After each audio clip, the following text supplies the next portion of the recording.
Hello.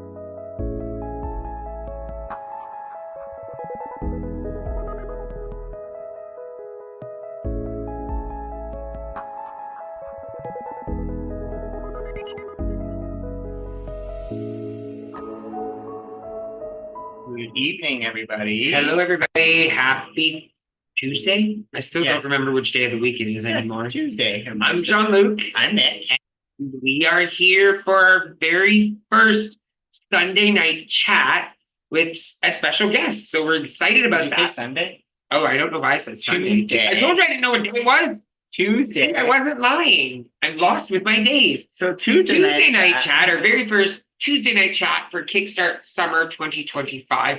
But before we even get into that, we're actually gonna first thing first, we want to give a huge shout out to every single one of you. It is day 2, and we currently have officially, as of just a few minutes ago, 116 diamond members. Are you diamond member? Lift your hand. Are you diamond right now? 100. Did you check your stats? Are you diamond? 116 of you have submitted your commitments for yesterday, and that's insane. Already day 1 and 116. We want to see the number consistently growing, right? Yes. That's what we want to see. But we do get it. It's going to change and fluctuate because some people are tracking at different times. But that's okay. That's amazing. And guess what? We have 128 of you have submitted your commitments on the dashboard. That means 120 of you have locked in your commitments for the next 42 days. So that means you're ready to go. We've been tracking ours. Yep. I have mine today. We shared yesterday in the group that we missed one, both of us yesterday, because we stayed up for the election. But tonight we will be going to bed early because I am tired tonight. And I had an epiphany kind of today because there was one of here that was my decluttering. Like I was looking at this one and I didn't get to do it yesterday. I didn't get to do it today, and I'm most likely not going to do it after this. And I'm away. I have people over Friday, Saturday, and Sunday. And it's so funny because back in the day, I would have probably went, I'm just going to not do it. But my goal is to at least get 3 out of the 4 days if I can, because 3 out of the 4 is better than none.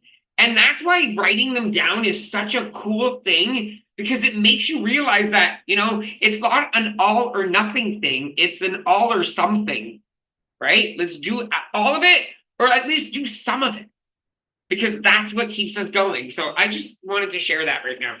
So I'm going to do a quick demo right now. Once again, to those of you who haven't seen this yet, if you're joining us for the first time and you haven't submitted your commitments yet. So this is today's daily guide. So when you go to your main dashboard, if you click on the dashboard, you click the green button that says click to access day 2 guide. You'll then come to this page. On here, if you scroll down, you'll see there's a section that's called My Commitments. This section just lists out your commitments. It just shows the ones that you've submitted. These are mine right now on screen. I'm going to zoom in a bit. So these are mine on screen right now. You can see they're all there. But if I want to change them, see how this changes color? This is where you go to change your commitments. You click on that button. It'll load up a new page called My Kickstart Commitments. You'll see them listed again here. But below that, it says Update My Commitments. This is where you go to fill in your first name, last name, email. You check this box, let us know if you want us to review them for you, and then you write them down and then click submit. This is not the tracker. This is only for you to actually submit or resubmit, so you're able to see your commitments on the actual dashboard. So that's part 1. So now if we go to the next thing I want to show you guys, which is how do you track. So again, click to access day 2 guide. Scroll down right below my commitments. There's track your commitments. You will fill out this form here. Choose the date, then indicate which commitments you've completed, and then fill in if you completed today's daily task, the fitness task, the cooking, if you join a chat or cooking show or watched one of our cooking shows or chats, if you completed a step class, and if you want to submit your weight. You then click submit, and below this is your score. See, I'm also diamond, whoop, whoop. You'll see your stats. You'll see how you're doing in terms of how many commitments you submitted. See, I didn't do this one yesterday. And I've also added our group stats are right below that, which is where you can see we have 160 members that are diamond right now. And you can also see all our stats for yesterday. So keep submitting your stuff. If you're late, it's okay. If you join a week later, it's fine. You can submit all these at the end of Kickstart. It does not matter when you submit them. And that's how you take care of your commitments while you're doing Kickstart with us. And remember, that's all you have to do. Submit that form. That's it. Everything else is just gravy. You choose what you want. Gravy, or if you like chocolate sauce, whatever you like. Caramel, please. I like gravy. Caramel. Okay, so we are actually also extremely excited because we are planning a new event in Windsor. You all know I'm from there originally, and I go see my mom as often as I can. And so we decided, let's plan something, because our lovely Lisa, who's an amazing member of Kickstart, who's come on all of our trips with us, said, do you know what they have in Windsor? And I'm like, what? She's like, pedal and pour. And I'm like, so it's like a bar, it's like a bicycle bar day where you drive around for 2 hours on a bar bike and go from distillery to bar. And we thought, why not? That would be a fun summer thing to do. It's activity. Okay, you're having cocktails at the same time, but you're working off the cocktails, right? So you combine. What did we talk about? Piggybacking things? Yeah. So you drink and pedal. We'll have dinner together or lunch based on when. We're not sure exactly about the time. So that is happening right now, Saturday, June 12th. There is a link to sign up for. I'm going to share the link right now in chat for those of you who are interested. Just go to jeanlucandnick.com/Windsor-events. And I will be very honest, there are only 10 seats on this bicycle because Nick and I are taking 2. And 3 have already been taken. And 3 have already been taken. So we have 7 seats left. However, if we have a big enough group from Windsor, people who I know, or if you're bringing somebody with you, because don't feel like you can't bring somebody. July 12th. You've been June or July. July 12th. Yeah, July 12th. Yeah. Sorry, it is July 12th. If I did say June by mistake, I apologize. It is July 12th. But if you're bringing a spouse, a friend, somebody else with you, invite your friends. If we have enough people, we'll see if they have 2 bikes available. So we could be a group of 20 of us, 2 bikes following each other around the city of Windsor. So that is something that's coming up new. And we are officially able to announce our brunch cruise date. The date has been picked. We are still figuring out costs and all of the details, but keep July 19th available for the Toronto City brunch lunch. The way we did it is we took all of your submissions, and this was a date that had the most people that could come. Yeah. And so we picked that date because of that reason. And so what we'll do is we will then share the information again for those of you who want to register. And this time there'll be a cost. You will be email money transferring us, and then we will book the cruise, and then we will all get to see each other on the 19th. We're kind of looking forward to this. I will say this. Unfortunately, as much as we would have loved to say we were bringing a drag queen on, there was just no way of doing it. We asked, and it's way too complicated. Too expensive to do. We couldn't. We wouldn't want to put that cost on everybody. Yeah, right. Like if there was 100 people coming, we could book the whole ship. Then it'd be easier. No, we booked the top of the ship. Yeah. We need at least 100 people. We need a lot of people. At least we can't get that many people. So we tried, but we'll make it fun anyways. We have ideas. Yeah, there'll be stuff happening with our group on the cruise for sure. So. And then, so now it's time to start talking about tonight's events. Yes. So all right, we have Kickstart family with us tonight. For those who know her, it's Tia, and we're so honored to have her with us today. And we'd love to welcome her to the show. Yeah, and she's become a really, really good friend of ours, actually. And we'll be honest, we met virtually during the pandemic, if I'm not mistaken. She started following Nick and I. And I'll never forget, like, the first time we met was at a picnic in Stouffville, and we were so excited to meet each other, although it felt like we had already met because the virtual world was our reality at the time. You know what my first memory of Tia is? What? When we were told that she said that she was so happy that we had said her name in class one day. Oh! I remember you saying us that, and I think that's my first memory of you. That's funny. From that back then. So Tia... Since then, Tia's become such a really good friend of ours. We spend a lot of time with her. We know her family and her son and so on and so forth, her cousin. If it wasn't for Tia, in a way, we wouldn't have Peru and Maui. Yeah, it's all because of Tia. So separation. On that note, Tia is a 55-year-old woman who has bravely opened up about her decade-long battle with self-esteem, diet culture, and disordered eating. So for over 30 years, she found herself caught in a cycle of deprivation and overindulgence, ultimately leading her to a diagnosis of binge eating disorder and bulimia. But in the fall of 2023, Tia made a courageous choice. She began a one-on-one therapy to break free from those destructive patterns and start healing. And what's amazing is how much the Kickstart community has helped influence that shift in mindset. And tonight's session is titled Eating Disorder Recovery, Finding Acceptance Within Yourself. It's a deeply personal look into Tia's personal journey. So make sure you know how it's basically how her mindset has evolved, how she's learning to accept this diagnosis, because I guess acceptance is a huge part of it. And also how therapy has actually been supporting her recovery. This is not professional advice. It's her personal experience shared with the hope that others feel seen, supported, and reminded that having an eating disorder is nothing to be ashamed of. And I want to start off by saying we are so proud of you, Tia, because it takes a lot of courage to come up and talk about this very what's the word I'm looking for? Very sensitive topic, especially when you're talking to it about yourself and not as a professional practitioner in any way. When it's a personal experience, it does change it. So thanks again for being here and trusting the community with your story. So I'll let you take it away. Thanks. And thank you for having me. I appreciate the opportunity to use this platform to share my story. And yes, it's scary. And it's a shameful thing. It's a guilt-ridden thing that I've carried around for a long, long time.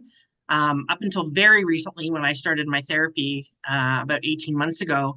I mean, nobody knew this about me. Not even my ex-husband, not even my sisters who I'm very close to. So yeah, it can be a difficult thing to talk about, but I'm ready to share and happy to answer any questions that anybody has.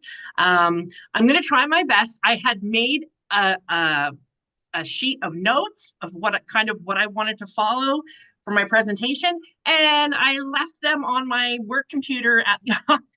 So bear with me. I'm going to try my very best to keep this flowing, but I may have to backtrack if I forget something that I wanted to talk about. So like a lot of you probably in Zoom room, I have been on the diet roller coaster for 30 plus years, as Jean-Luc and Nick pointed out. And I was a tall kid, never had any issues with weight. Because I was tall, I pretty much could eat whatever I want. I wouldn't gain weight. And then when I hit my late teens, early 20s, things started to change for me. And at the time, when I look back on it now, I only wish that I could still weigh that size that I was back then.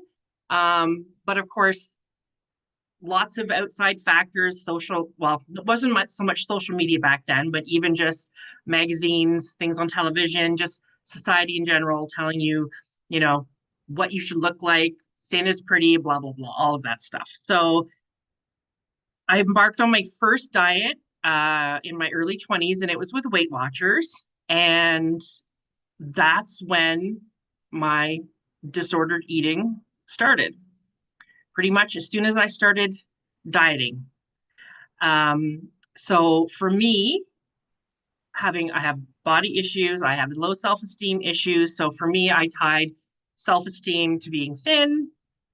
And so I embarked on my first journey with Weight Watchers. And back in the day, we had the little paper booklets, and you'd go to your meeting and they'd weigh you and they'd write it down. And you would actually even check off your food, your fruits and vegetables and proteins and everything on a little paper booklet.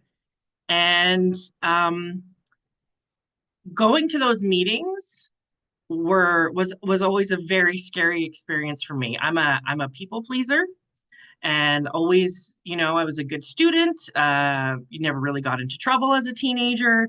So my life was all about pleasing others. And that came out even in Weight Watchers group. So when I went in to get weighed in at the beginning of the meeting, I wanted all the leaders to see how good I had done and, be proud of me, even though these were people I didn't even know. But for some reason, I had decided, they were going to tell me whether I was worthy or not.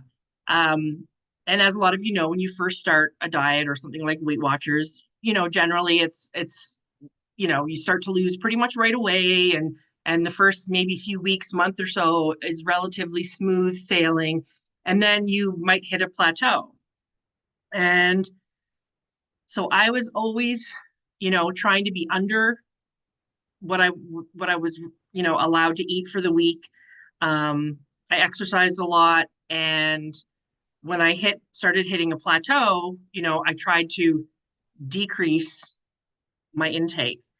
And that deprivation for me, for somebody like me who had always been able to eat whatever they want, it backfired.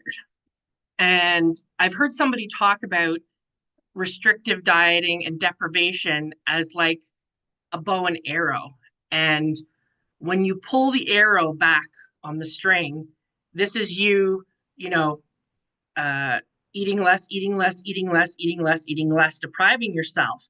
But at some point, you're going to have to let go of that arrow, and it's going to fly twice as far past where you probably normally would have been had you not been depriving yourself all of that time.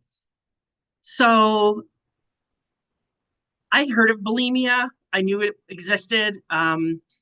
This is going to sound really horrible, but of all the eating disorders, I wished I could have had anorexia because then I would have been skinny. And I know that's a horrible thing to say, but it's true. I would have thought, I thought, oh, my life would be so much easier if I just was able to stop eating, but I couldn't stop eating. So when it got to the point where, the deprivation and the restriction of food got to be too much, I would binge. And then I would get scared because I would think, oh my God, when I go to that meeting on Friday or whenever it was, the leaders are going to be so disappointed because I'm going to have gained some of my weight back. And, I can't let that happen.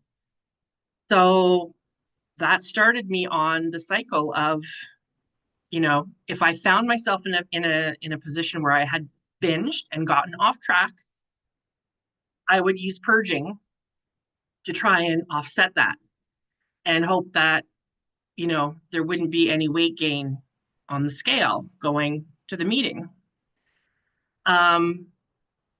So I looked at being thin and weighing a certain number as being more important than my own health, because we all know that that's not healthy and it can be damaging. It can be damaging to your body, your esophagus, your teeth.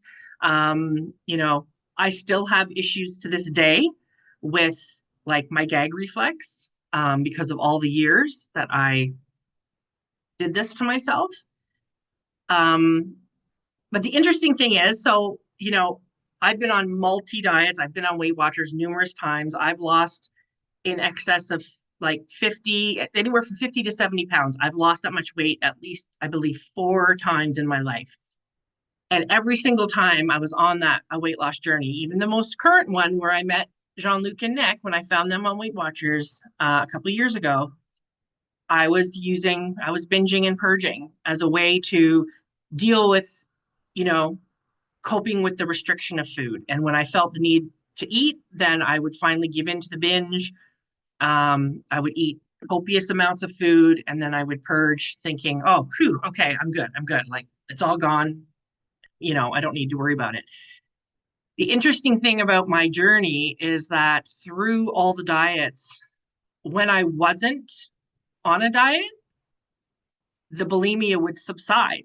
And at least for the first part of my life, I wouldn't feel that if I wasn't depriving myself and restricting myself, I wouldn't necessarily feel the need to binge. I was just kind of eating whatever I wanted, whenever I wanted. But as a lot of you may know, I also suffer from depression. And as I got older and life became more stressful and I had more responsibilities as an adult. I found that even when I wasn't on a diet, I would use food to deal with my emotions, whatever they were, whether it was stress or, you know, loneliness or boredom or whatever it was. Um, and I always knew in the back of my mind that I had that loophole. I had this thing that I could do, and I didn't have to worry about, letting a binge affect my weight gain because I figured I had it all figured out, so I could pretty much go and do my binge whenever I wanted, and I could purge, and then life would be wonderful again. So it started out more of like a bulimia thing, and then as I progressed through the decades and the diets and all the different things that I did, it became more of a binge eating disorder because I figured, oh my God, like I can eat as much as I want of something, anything I want, and then I can just get rid of it. And, that's perfect. Like I don't have to worry about gaining the weight from it. And when it became more of a binge disorder, it was huge amounts of food, like very large amounts of food.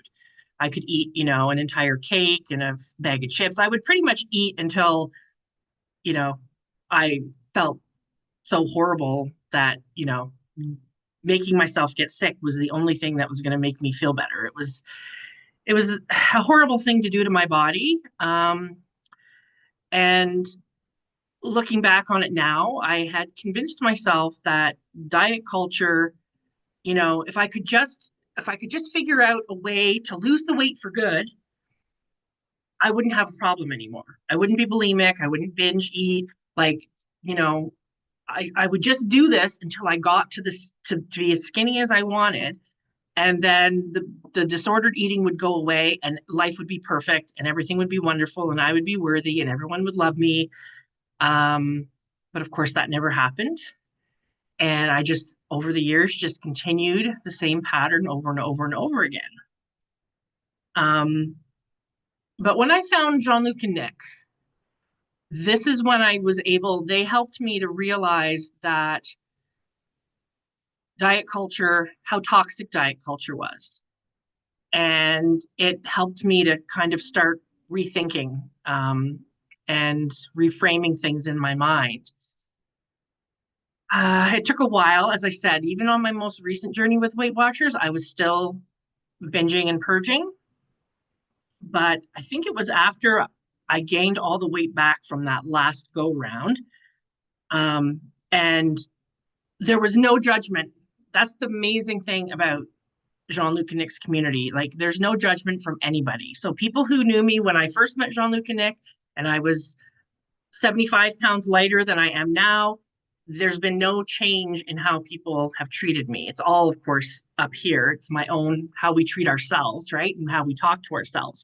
But they taught me how to start reframing my thoughts, rethinking old diet culture, ways of doing things, reframing my self-talk in my head, and then just having the support of all the people in the community. And, I was, my weight was like this, and it never changed how anybody treated me. And that was kind of, I think at that point, it really helped me to open up my mind and start thinking about, dealing with this. And I'll tell you, it took me a very long time. Like I thought about therapy for years, about contacting somebody about my eating disorder. And as I said earlier, it was a shameful thing. I carried around for years, for decades, actually. Nobody knew this about me. Not one single person knew this about me. I was the only person that knew it. So yeah, so I decided that, I wanted to change my habits. And for me, I could hope and pray that I would find the right diet and I would get skinny and then my eating disorders would go away and life would be perfect. Tried to convince myself of that for years, and then finally accepted the fact that, I needed somebody to help me. I needed somebody to help me, and I needed somebody who was, a professional that dealt with eating disorders. I had been in, because I suffer from depression, I've been in therapy for most of my life. Um, and I always knew, I didn't talk about it with my therapist in the early days, but I always knew there was a connection there between my depression and the reason for my depression and the way I treated myself and why I was constantly always dieting and, developed this eating disorder. So early on in my therapy, before I even found my current therapist, my therapist that I had before I started on this journey with my eating disorder, I had a great therapist, and she helped me to work through, you know, childhood trauma. And I think for a lot of people, I mean, I'm speaking for myself, but I would think there's probably other people in this Zoom room right now who can connect something traumatic that happened to them in their childhood to why they're constantly on this journey, and seeking health and weight loss. So I read a really good book that I wanted to share with the group. This isn't related to eating disorders, but and Jean-Luc and Nick have all this information. They're gonna it's in their these books are in their Amazon storefront. But the first book is called, if I can, there it is. So it's called Running on Empty. The author is Janice Webb. This is about emotional neglect. Overcome your childhood emotional neglect. And I'm sorry, I'm going on a little bit of a tangent, but I think that it's all related. So bear with me. When people hear the word trauma, at least for me, I always thought that it meant something, absolutely horrible had happened to you. That, you'd lost a parent when you were young, or, you suffered from some form of abuse, or, your family's house burned down, or you were in a car accident. That it had to be some grand event that happened in your life that caused trauma. And what I learned through reading this book is there's many, many different types of trauma, and emotional neglect as a child, that's trauma too. I always used to say to my therapist, I grew up in a middle class home. My parents worked, but we always went on vacations, and my parents, we had nice things, and like my parents never abused me, and they always took good care of me and my sisters, and we never wanted for anything. And I thought, like, how could I have had a traumatic childhood? But I learned later that there was emotional neglect in my upbringing. I had a mother who suffered from mental illness, a father who was always working to try and support our family.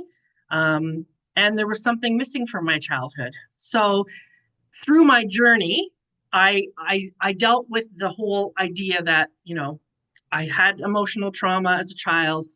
I came to terms with it. I read this book because there's a lot of different forms of emotional neglect, but there was one that applied specifically to me, and I did all the research, and I learned about, what had happened to me, and I've dealt with all of that.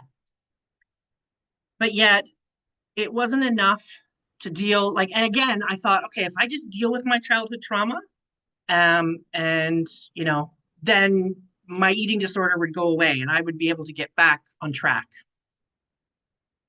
But that didn't happen either. So years of therapy, dealing with my emotional childhood neglect, all of that stuff, still feeling like I wasn't worthy because I didn't look a certain way, or I didn't weigh a certain amount. And, and all the time continually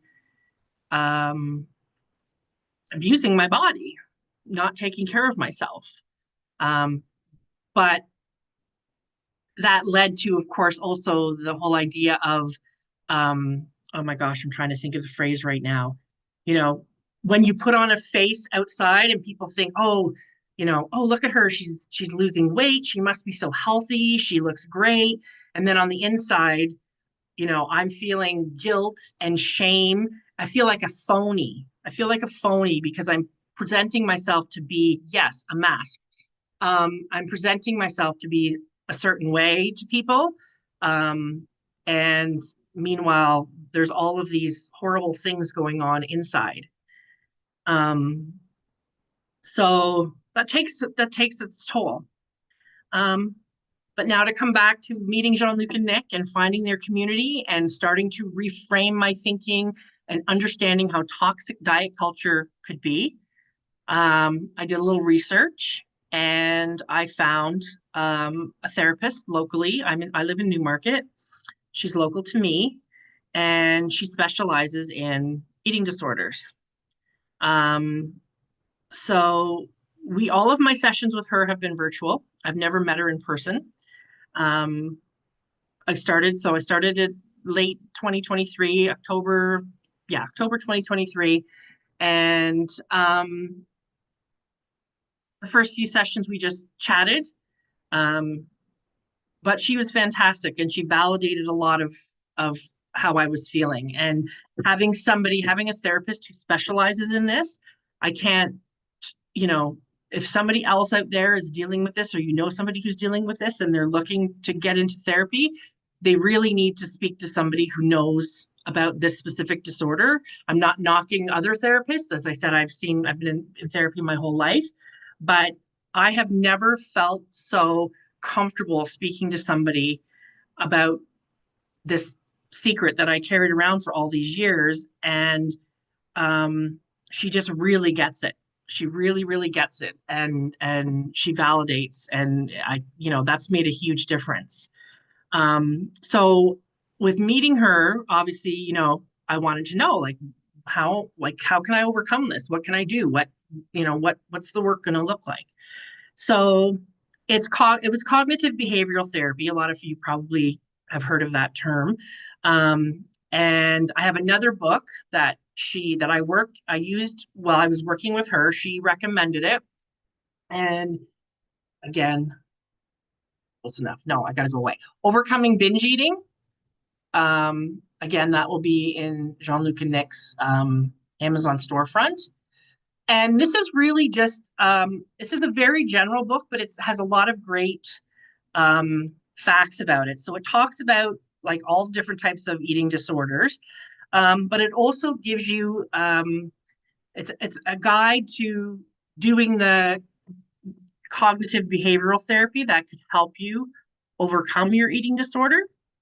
So for me, at this point in time, it was mostly binging. I had gotten to the point where after my last go round with Weight Watchers and I had gained back all my weight and I wasn't weighing in and I wasn't going to Weight Watchers meetings and I wasn't doing anything. I just was like, fuck it. I would, excuse my language, if I wanted to eat a huge amount of food, I would just do it. And the purging actually, a lot of times went by the wayside. I wouldn't do it. I'd be like, I don't care. If I gain 20 pounds, I gain 20 pounds.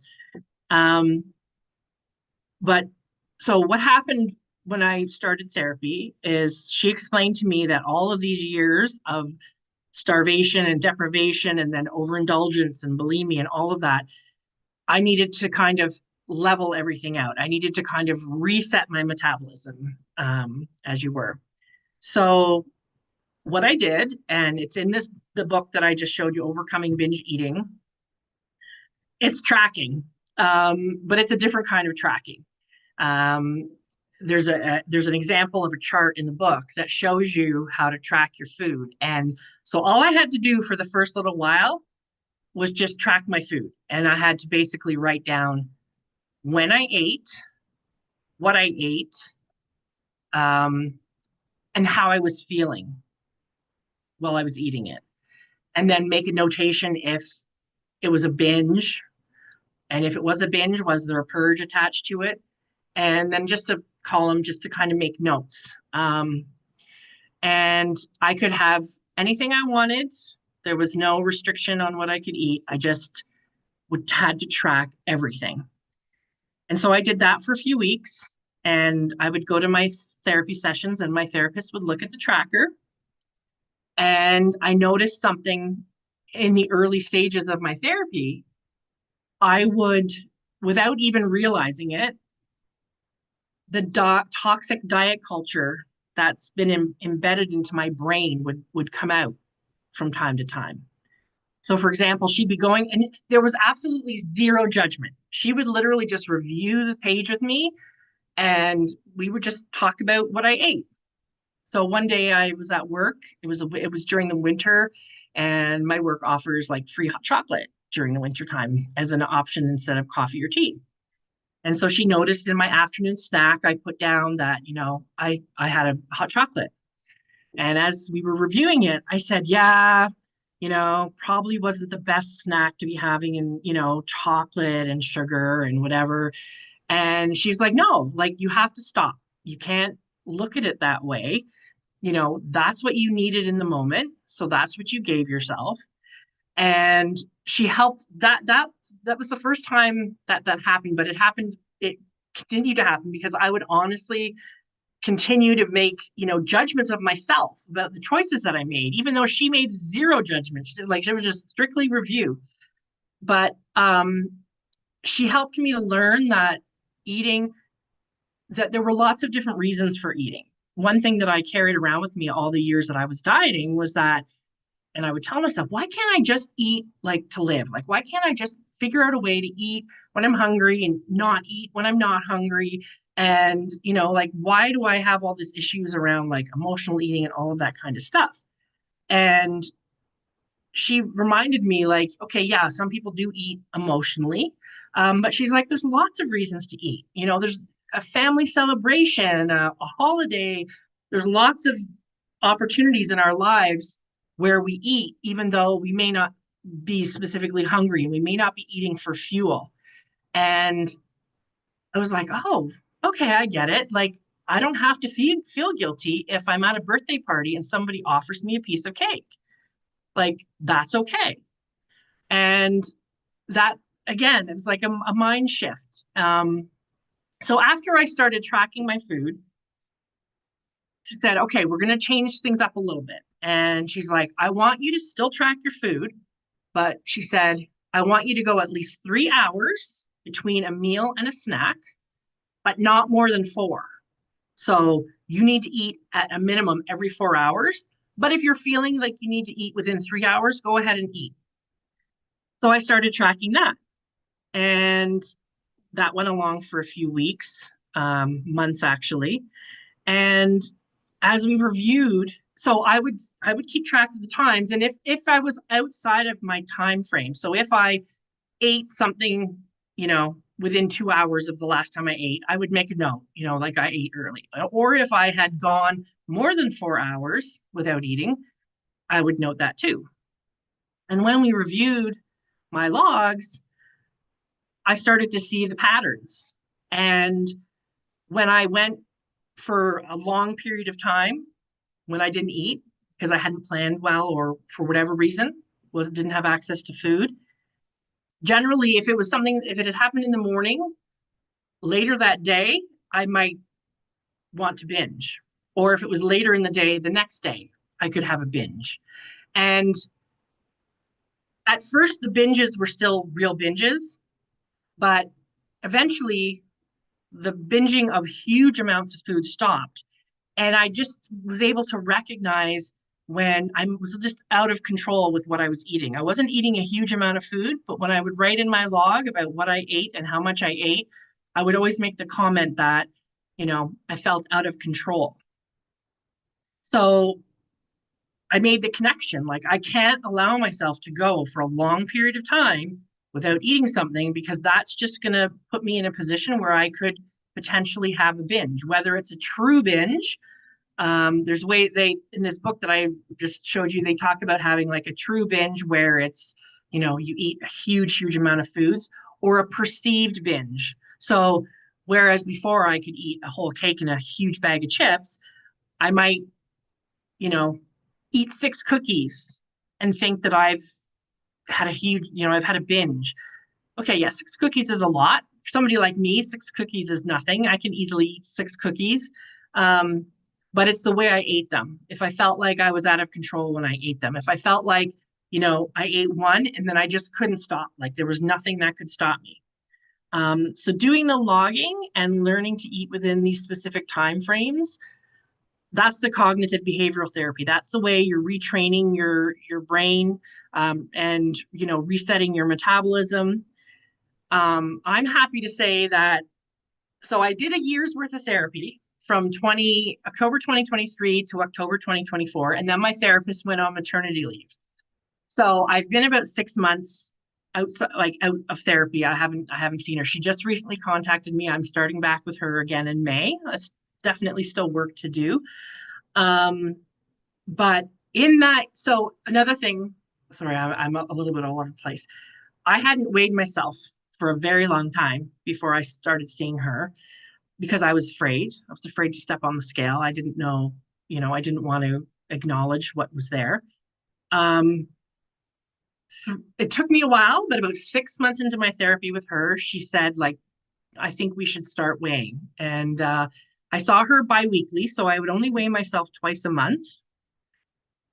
And I'm happy to say that in the year, even up until now, so from when I started with her up until now, and my eating's not perfect, but I've stayed within a weight range of about 5 to 7 pounds. Whereas in my old life, I was either dieting and losing weight, or I wasn't dieting and the scale was constantly just going up, up, up, up, up, up, up. I haven't maintained weight for, I can't even remember how long. So it's just helped me to maintain. I went into this hoping that it would help me to, change my body. That hasn't happened. But as I went along on the journey, I realized that that's not the most important thing for me. Not having to carry around that guilt and shame with the behavior that I was doing to myself.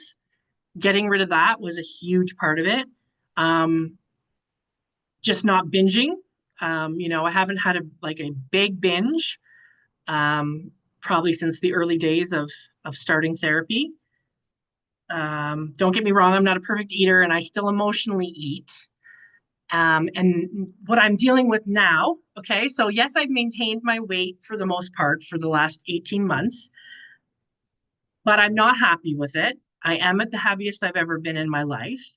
And I'm now and as an older woman, starting menopause and all the other great things that happen to us as we get older, I'm starting to feel that I'm losing my mobility. I'm having issues with my knees. I'm having issues with my back. And I just generally don't feel good. I sweat all the time. So now my next stage of my journey is I want to lose some of the weight. I want to lose it. Sure, I want to look better, but I just want to take some of the pressure off the joints of my body and just feel a bit more comfortable in my body. So now I'm going to be working with her to try and figure out how can I do that? How can I work towards losing a bit of weight without falling back into the old deprivation binge cycle? I think it's going to be a very slow journey. I expect it to be a very slow journey.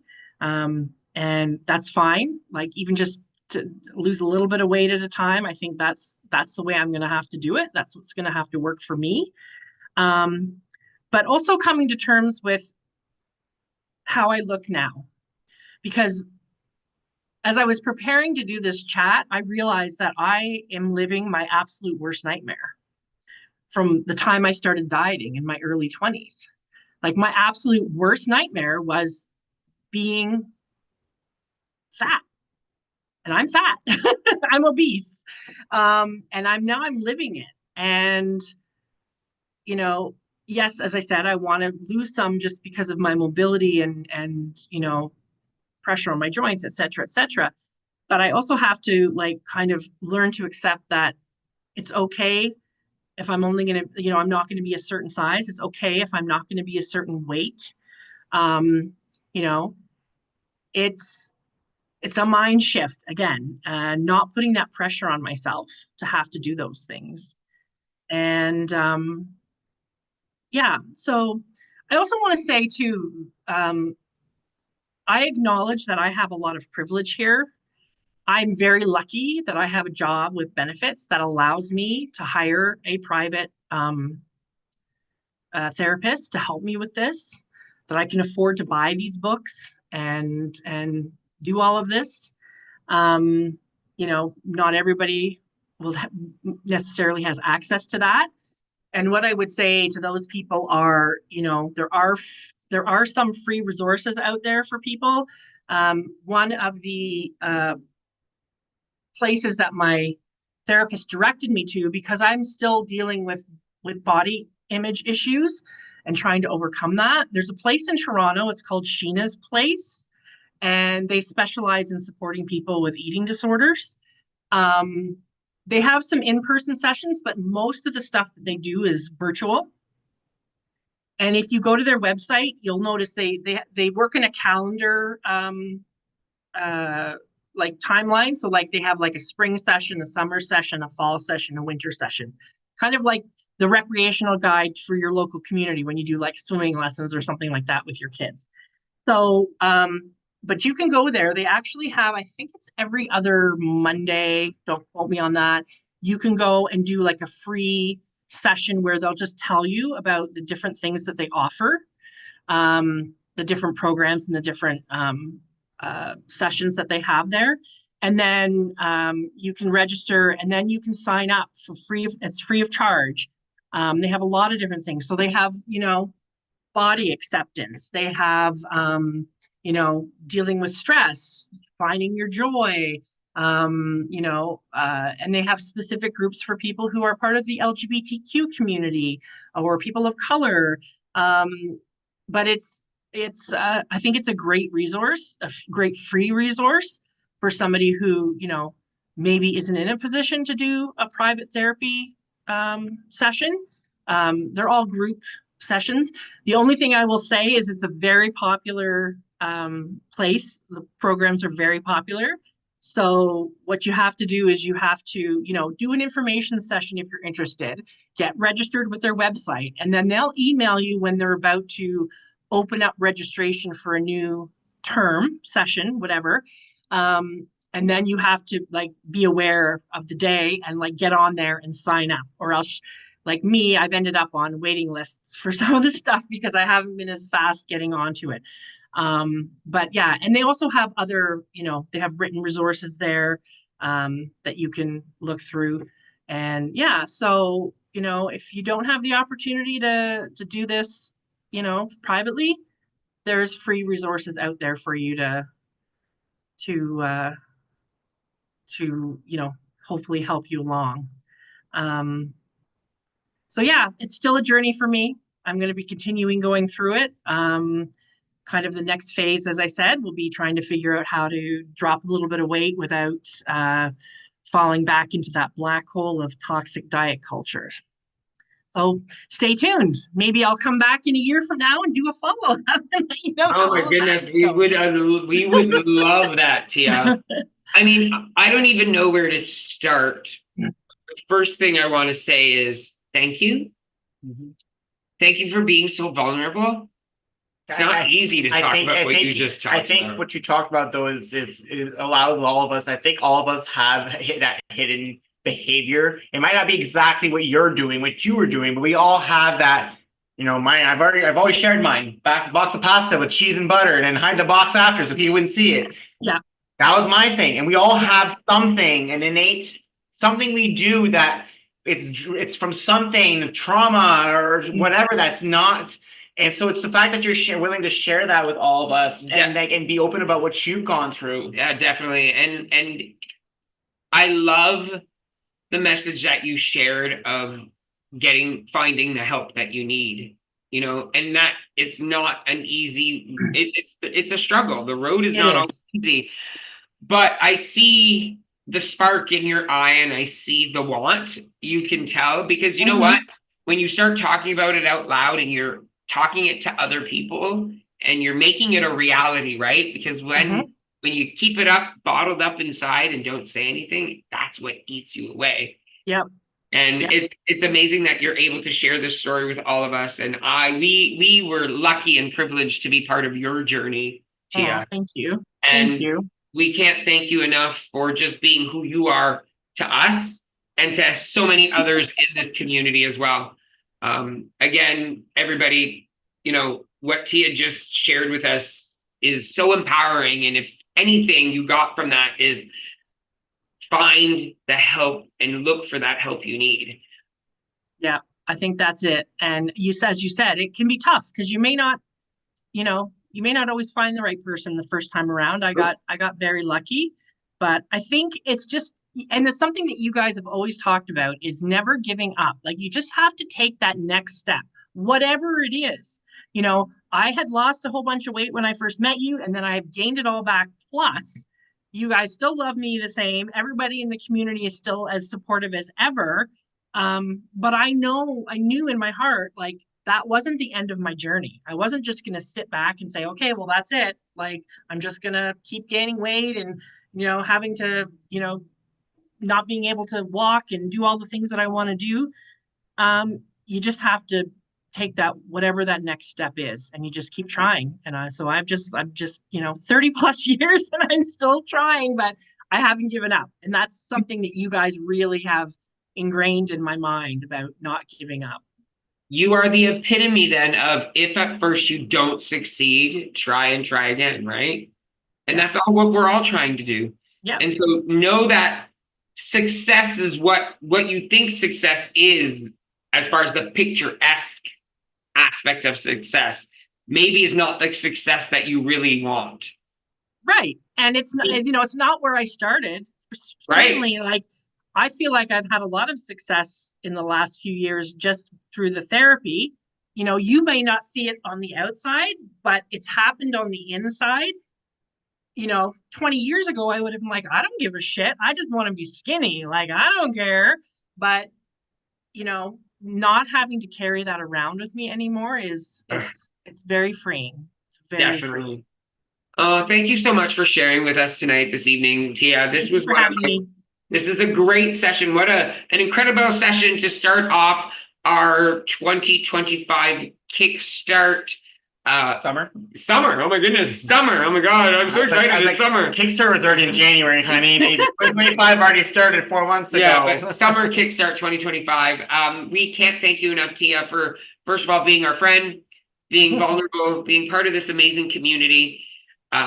I'm sure if anybody reached out to Tia, she's part of the Facebook group, she'd be more than happy to answer any of your questions. Definitely. Definitely. Don't feel like you need to, if you want to reach out to us to get a hold of Tia somehow, please feel free to do so as well. Yep. Thanks, Tia. Thank you so Thanks, much, guys. So I actually wanted to like kind of hone in on something that she talked about. It's so funny because she was talking about, how the things that she went through with her food therapist about like tracking for a long time and doing things for a long time. And it's so funny because what we're trying to build with Kickstart, the two of us, is kind of this pattern we're trying to build for ourselves. Jean-Luc and I know that we have issues as well. When we are with you guys, we got up for step yesterday. Like, we've had issues. Last week we said we were going to get up every single day. We said we were going to try, and we never did. But the first day of Kickstart, we were up, ready to go. Yep. And so we've learned that for us, like we are learning who we are as people as well. Like we've actually been talking about kickstand this time is not going to be day 1 kickstand. It's actually going to be day 43 kickstand and day 44 and day 45, all the way to day 140 until the end of summer. And throughout the entire summer, there will be something every day because we need that structure as well. And so we're like, why not give the structure to everybody else as well? Because since, I don't think we're the only ones who need that structure. And so we're going to be doing it all together throughout the whole summer. And Tia did also mention something that I used to do, and I used to tell everybody to do this, and I stopped doing it. When you're tracking your food, writing how you feel when you eat it. I love that. And I remember telling people years ago, do it, because you know what? If you're feeling crappy and you're eating something you absolutely love, is it making you feel better? Is it a false, you know what I mean? Like really looking at those feelings of what food brings you joy. You see, I give Nick fish and he gets all upset. Yeah. But and these little, look at these little helpful hints, these little tools that we get when we share our experiences. And the thing is, I want to reiterate, use that link that I shared in Please. chat, the Sheena's Place, if you want to look for some support. We might even see if they'll come chat with us one night, potentially. Yeah, That's why his not? project. I think his that's my project. next project. We'll see if they want to come do like an open. We're always looking what for they're new guests. offering. We love having new guests. We're always love having new guests. Of course, we'll have some guests back again, of course, because we love our regulars, but we love having some new voices and sharing some new experiences because it just helps us grow as people. And it was nice. We had 61 of you here tonight going Beautiful. through. We're all here together listening to this beautiful conversation. All of us learning something from it. And I'm hoping that you guys will take from this today what you needed. If you guys want to share in the forum, you know, something you learned tonight or something that aha moment in the forum or in the Facebook group, just share your aha moment and then, you know, how you felt about this session tonight, because it might encourage others in the group to say, hey, maybe I'll watch this one because it was such an impactful session. Okay. Because you guys are the reviewers. If you guys don't say anything, people out there don't know what's going on. They're like, oh, we're doing TikTok all the time. No, it's you guys. Like if you guys tell others to watch, they'll watch because they'll see how impactful this talk was tonight. Now to just change the notes to the tone of the conversation. Just upcoming events: Kelly Shire's breast cancer walk, May 24th. Shoppers Drug Mart Run for Women 5K walk, June 7th. The Windsor Pedal and Pour, which is July 12th. Woohoo! New, hot off the presses. And then also the Toronto Harbor Brunch Cruise, which is July 19th, the following weekend. Yes, back to back. And we will let you know more details about for that. Yes, for those of you who want to come, we'll send you the price and all that stuff in an email. So we hope you all have a great night. Kickstart day 3 is tomorrow. Woohoo! Are we ready to go for day 3? Lunges tomorrow. Lunges? Oh, yeah, my favorite. It is lunges. Yeah, Donna, it's lunges tomorrow. I swear. Guess what, people? Hey. Let the step back. Nick was really nice. You did 10 activity. You did 10 on Monday. You didn't do 2 minutes of this. Yeah, oh my goodness. Okay, you did 10. But, you know, kickstart will lead into kickstand. And let's just say kickstand more. So we'll increase it there. So we will get stronger together all summer.